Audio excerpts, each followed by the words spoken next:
Bismillahirrahmanirrahim, selamat datang di channel Deddy Azhari. Ini adalah Honda Jazz GD3.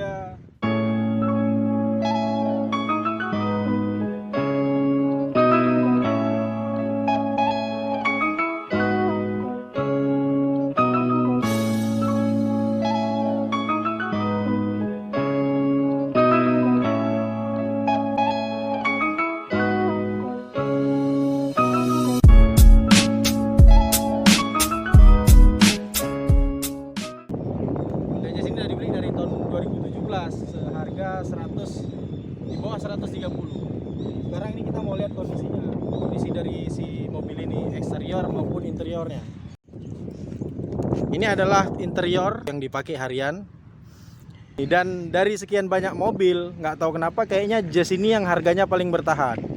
Biasanya mobil kalau udah di bawah ring 150-an itu dia paling sering cepet anjlok. Ini harganya bertahan. Ini dulu ngambil di bawah 130, dan kalau sekarang dijual paling ada kurang 20 juta mungkin kan. Sebenarnya udah bertahun-tahun pakai kan. Sementara ngerawat aja entah ada enggak. Enggak ada kok ngerawat kan? Ada, cuma ganti oli aja. Cuma ganti oli sama servis aja. Jadi ini mobil yang durability-nya luar biasa.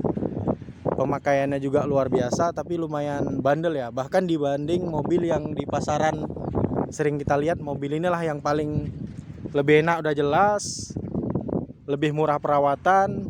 Tapi buat kalian yang pakai Matic, kalian pasti ngerasain agak lebih boros. Cuma berhubung ini manual, ini hematnya luar biasa karena cc-nya pun kan kecil. Jadi Jazz ini dia bobotnya ringan, makanya pakai cc kecil, pakai manual itu kehematannya perfect. Buat yang kakinya sekolah mungkin bisa ngimbangin Brio. Kalau kakinya nggak sekolah ya sekolahin dulu kalau mau hemat.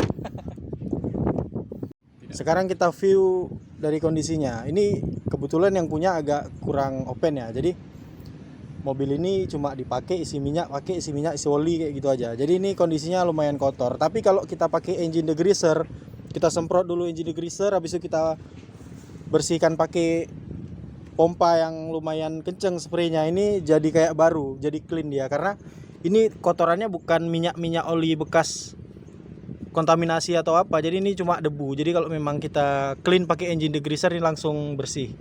Bahkan di bagian intake-nya atau tempat-tempat yang lain ini belum pernah dibongkar kecuali dinamo starter. Karena wajar pemakaian di tahun itu dinamo starternya itu memang harus diservis. Karena ini start stopnya lumayan ekstrim ya. Jadi pemakaian jarak pendek pasti sering start stop. Selain itu memang nggak ada yang diperbaiki, radiator nggak pernah kurang, oli aman.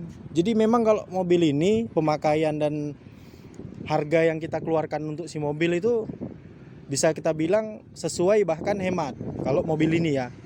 Cuma kalau mobil yang lain atau mobil yang memang di mobil ini karena sempit, kalau pembongkaran di bengkel itu jasanya agak lebih besar. Tapi karena intensitas pembongkarannya itu hampir nggak pernah, jadi kita nggak kerasa. Mungkin ini di KM 100 ribuan kan, 110 gitu.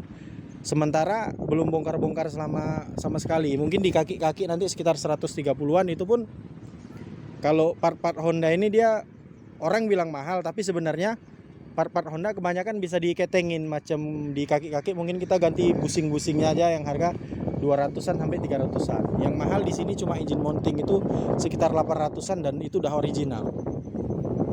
Sekarang kita mau coba nyalain mesinnya, kita perhatikan suaranya. Kalian bisa dengar suaranya, ini memang ciri khas suara Honda Jazz, jauh lebih silent dibanding suara BMW.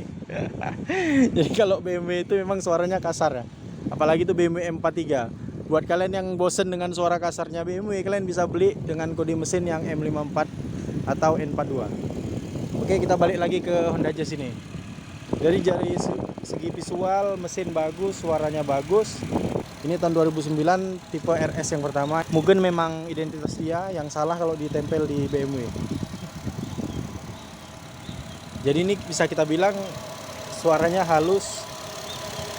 Kalau nggak salah di Honda ini sempat di recall itu di bagian palep, sama airbag. Tapi kebetulan di yang keluaran pertama ini nggak ada di recall, dan suaranya nggak kayak yang perlu di recall itu. Biasanya kan ketek agak lebih kasar, ini suaranya lembut. Mungkin yang generasi pertama agak lebih bagus.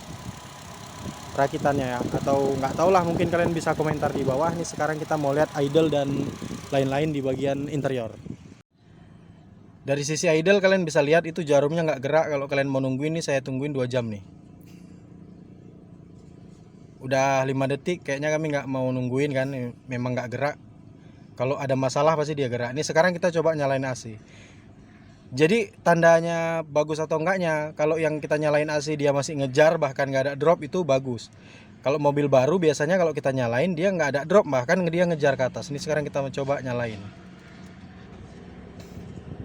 Benar, dia ngejar ke atas dan tetap di RPM 1000. Jadi ini kondisinya memang 100% masih normal ya. Ini total udunya 101. Servis besar pun belum. Berarti memang Jazz ini kalau misalkan kalian nemu di KM 60 ribuan, harganya agak mahal dikit, itu justru lebih bagus dibanding kalian yang beli murah sementara KM-nya udah 120-an, mungkin udah mau kena kaki-kaki atau kena bagian mesin yang lain. Tapi di 101 KM ini, mobil ini asli tok cuma servis di bagian dinamo starter sama beli baterai, sisanya nggak ada. Buat kalian yang mungkin beli mobil nggak mau ngisi minyak dan nggak mau ngisi oli, itu kan nggak mungkin, pasti kalian isi minyak dan isi oli, makanya itu nggak kami bahas lagi. Buat interior memang standarnya Jazz ini pakai plastik biasa, tapi walaupun kena panas ini punya satu kelemahan, yaitu cepet pudar warnanya. Jadi kalau kalian yang pemilik Jazz tuh harus pandai-pandai milih tempat parkir kayaknya.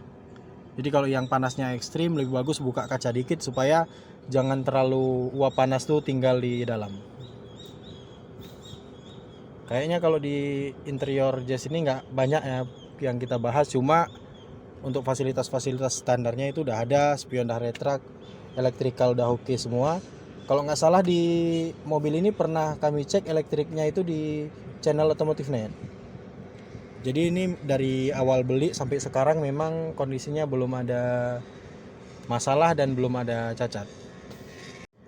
Oke, mungkin sekian bahasan kami tentang mobil Jazz RS tahun 2009. Buat kalian yang baru mampir di channel Dedi, kalian bisa subscribe untuk dukung channel ini. Buat kalian yang mungkin hobi atau pengen nanya tentang mobil apa yang cocok kalian pakai harian, kalian bisa DM di Automotive Net atau di Instagram Dedi Azhari. Sekian videonya, semoga bermanfaat. Jangan lupa di like. Ini kok nggak goyang-goyang bos? Ini biasa kalau panas goyang kan bos? Panas goyang. Ini kena panasnya. Wih. Oke, semoga bermanfaat. Jangan lupa di like, share, dan komen.